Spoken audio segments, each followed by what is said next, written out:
বন্ধুরা সবাইকে আমাদের চ্যানেলে স্বাগত জানাই। আজকে আমরা এই ভিডিওতে ডাব্লিউবিপি এবং কেপি কনস্টেবল পরীক্ষা নিয়োগের গুরুত্বপূর্ণ একটি ক্লাস নিয়ে হাজির হয়েছি। এখানে আমরা বাছাই করা কিছু প্রশ্ন নিয়ে হাজির হয়েছি, যেই প্রশ্নগুলি কিন্তু 100% কমন জিকে।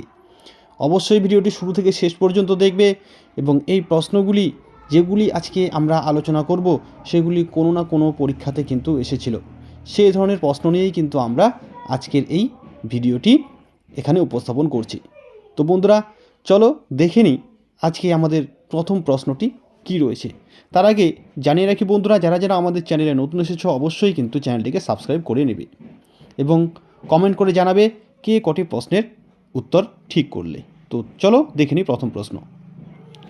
প্রথম প্রশ্ন, কার সময় ভারতীয় সিভিল সার্ভিসের সূচনা হয়? দেখো বন্ধুরা, এই প্রশ্নটি আইএএস পরীক্ষা 2010-এ এসেছিল এবং ডাব্লিউবিসিএস প্রিলিমিনারি পরীক্ষা 2011, 2015 এবং 2016 সালে এসেছিল। তাই এই প্রশ্নটি কিন্তু খুবই গুরুত্বপূর্ণ, তোমরা বুঝতেই পারছো। তো দেখো অপশনগুলি আছে Lord Wellesley, Lord Cornwallis, Lord Dalhousie, Lord Curzon. তাহলে এই চারজনের মধ্যে কার সময়ে ভারতীয় সিভিল সার্ভিসের সূচনা হয়? বন্ধুরা এখানে সঠিক উত্তরটি হবে লর্ড কর্নওয়ালিস। লর্ড কর্নওয়ালিসের আমলে ভারতে সিভিল সার্ভিসের সূচনা হয় এবং এই জন্য লর্ড কর্নওয়ালিসকে আমলাতন্ত্র ও প্রশাসনের জনক বলা হয়। তাহলে লর্ড কর্নওয়ালিসকে আমলাতন্ত্র ও প্রশাসনের জনক বলা হয়। এই পয়েন্টটিও কিন্তু এখানে অবশ্যই তোমরা মনে রাখবে। এর পাশাপাশি বন্ধুরা তোমরা আরেকটি তথ্য এখানে জেনে রাখো, এই লর্ড কর্নওয়ালিস চিরস্থায়ী বন্দোবস্ত প্রথার প্রবর্তন করেছিলেন 1793 খ্রিস্টাব্দে।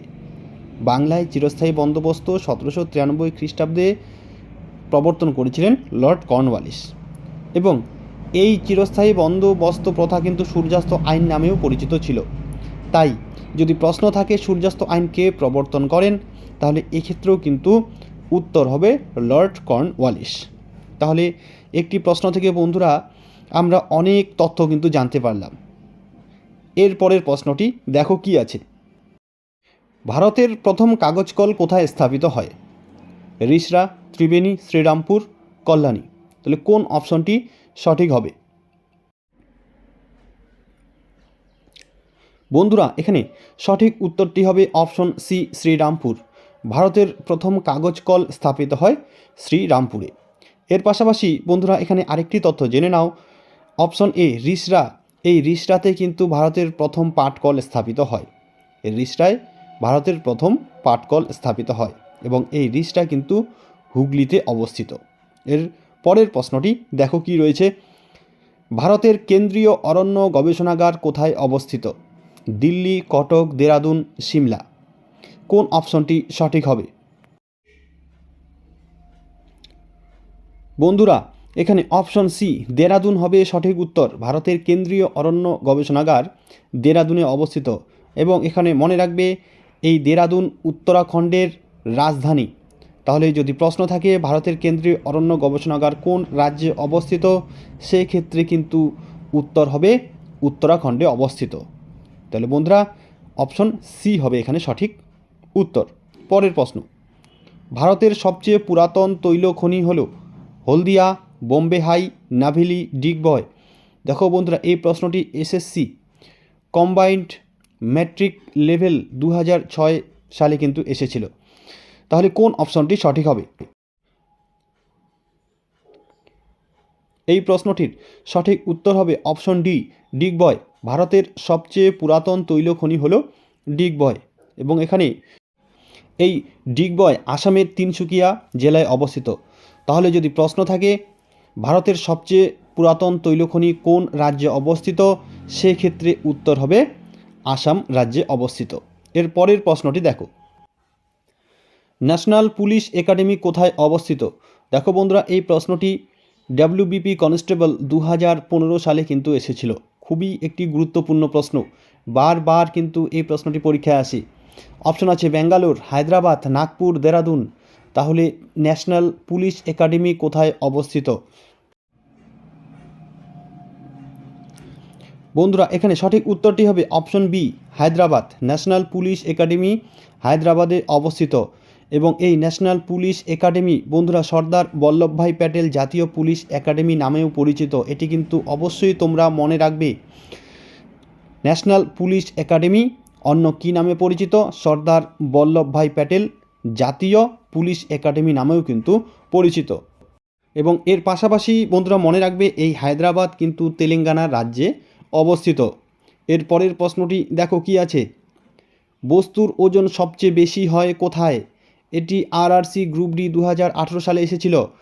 অপশন আছে পৃথিবীর কেন্দ্রে, খনিগর্ভে, নিরক্ষীয় অঞ্চলে, মেরু অঞ্চলে। কোন অপশনটি সঠিক হবে? বন্ধুরা এখানে সঠিক অপশনটি হবে অপশন ডি, মেরু অঞ্চলে। বস্তুর ওজন সবচেয়ে বেশি হয় মেরু অঞ্চলে। এবারের প্রশ্নটি হলো 1857 সালের বিদ্রোহকে ভারতের প্রথম স্বাধীনতা যুদ্ধ বলে অভিহিত করেছেন কে? অপশনগুলি আছে ভিডি সাভারকর, সুরেন্দ্রনাথ সেন, আর সি মজুমদার, বাল গঙ্গাধর তিলক। কোন উত্তরটি সঠিক হবে? বন্ধুরা এখানে অপশনে ভিডি সাভারকর হবে সঠিক উত্তর। 1857 সালের বিদ্রোহকে ভারতের প্রথম স্বাধীনতা যুদ্ধ বলেছেন ভিডি সাভারকর। এর সাথে মনে রাখবেন অভিনব ভারত সোসাইটির প্রতিষ্ঠাতা ছিলেন এই ভিডি সাভারকর। পরের প্রশ্ন দেখো বন্ধুরা, তেহরি বাঁধ কোন নদীর উপর অবস্থিত? অপশনগুলি আছে নর্মদা, ভাগীরথী, শতদ্রু, চম্বল। তাহলে কোন নদীর উপর এই তেহরি বাঁধ অবস্থিত? উত্তরটি তাড়াতাড়ি বলো বন্ধুরা।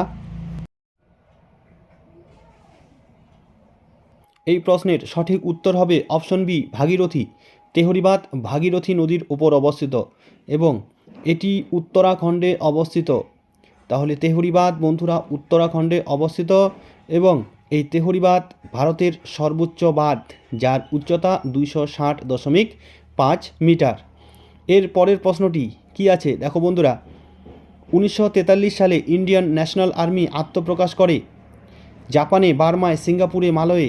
এটি ডাব্লিউবিপি প্রিলিমিনারি পরীক্ষা 2013 সালে এসেছিল। কোন উত্তরটি সঠিক হবে? বন্ধুরা এখানে অপশন সি, সিঙ্গাপুর হবে সঠিক উত্তর। 1943 সালে ইন্ডিয়ান ন্যাশনাল আর্মি আত্মপ্রকাশ করেছিল সিঙ্গাপুরে। তাহলে অপশন সি হবে এখানে সঠিক উত্তর। বন্ধুরা তোমরা বুঝতেই পারছো এই প্রশ্নগুলি কতটা গুরুত্বপূর্ণ, তাই ভিডিওটি অবশ্যই তোমাদের বন্ধুদের মধ্যে কিন্তু শেয়ার করে দেবে। দেখো পরের প্রশ্ন কি আছে, কাজিরাঙ্গা জাতীয় পার্ক অবস্থিত হিমাচল প্রদেশ, উত্তরপ্রদেশ, কর্ণাটক, আসাম। এটিও কিন্তু ডাব্লিউবিপি প্রিলিমিনারি পরীক্ষা 2013 সালে এসেছিল। খুবই গুরুত্বপূর্ণ একটি প্রশ্ন। তাহলে কোন উত্তরটি সঠিক হবে? বন্ধুরা এখানে অপশন ডি, আসাম হবে সঠিক উত্তর। কাজিরাঙ্গা ন্যাশনাল পার্ক আসামে অবস্থিত। এর পাশাপাশি একটি গুরুত্বপূর্ণ তথ্য এখানে জেনে রাখো বন্ধুরা, যেটি কিন্তু পরীক্ষায় বারবার এসেছিল, যে এই কাজিরাঙ্গা জাতীয় পার্ক কী জন্য বিখ্যাত? এর উত্তর হবে কাজিরাঙ্গা ন্যাশনাল পার্ক এক শৃঙ্গ গন্ডারের জন্য বিখ্যাত। এর পরের প্রশ্ন, কর্কট ক্রান্তি রেখা কোন জেলার উপর দিয়ে গেছে? কোচবিহার, মালদা, নদিয়া, দক্ষিণ 24 পরগনা। এই প্রশ্নটিও কিন্তু ডাব্লিউবিপি প্রিলিমিনারি পরীক্ষা 2015 সালে এসেছিল। খুবই গুরুত্বপূর্ণ প্রশ্ন।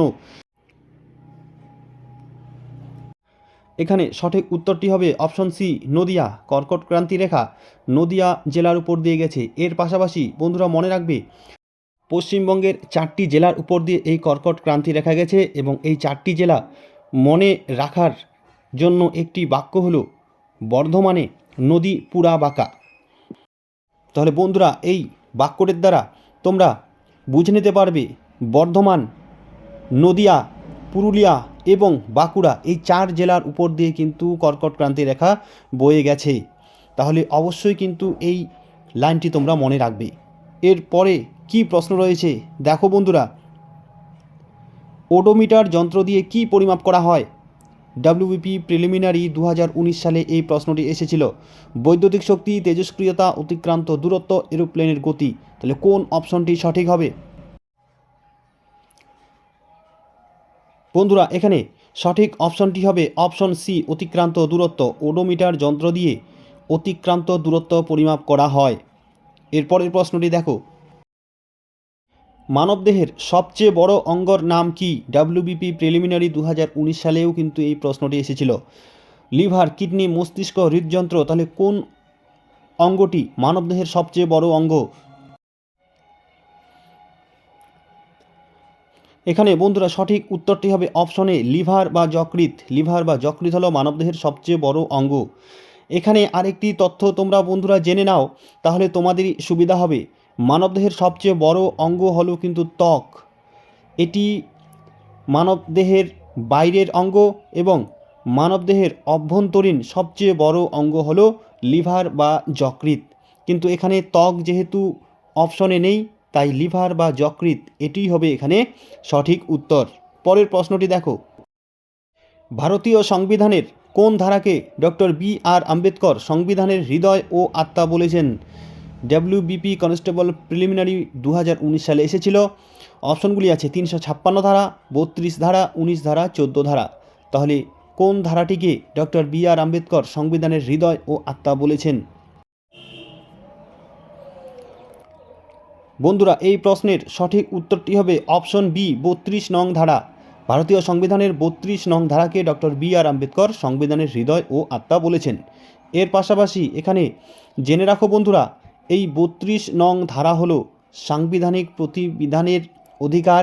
এই 32 নং ধারায় লিপিবদ্ধ আছে সাংবিধানিক প্রতিবিধানের অধিকার সংক্রান্ত বিষয়গুলি কিন্তু এই 32 নং ধারায় উল্লেখ রয়েছে। পরের প্রশ্ন দেখো, ভারতবর্ষে হোয়াইট রেভলিউশন বা শ্বেত বিপ্লবের জনক কে? WBP প্রিলিমিনারি 2015 সালে এই প্রশ্নটি এসেছিল। অপশনগুলি আছে MS Swaminathan, Verghese Kurien, doctor Hiralal Chaudhuri, Norman Borlaug. তাহলে কোন অপশনটি সঠিক হবে? এখানে অপশন বি, ভার্গিস কুরিয়েন হবে সঠিক উত্তর। ভারতবর্ষে হোয়াইট রেভলিউশন বা শ্বেত বিপ্লবের জনক বলা হয় ভার্গিস কুরিয়েনকে। এর পাশাপাশি এখানে মনে রাখবে বন্ধুরা, MS স্বামীনাথনকে ভারতে সবুজ বিপ্লবের জনক বলা হয়। ভার্গিস কুরিয়েন শ্বেত বিপ্লবের জনক এবং MS স্বামীনাথন হলেন সবুজ বিপ্লবের জনক।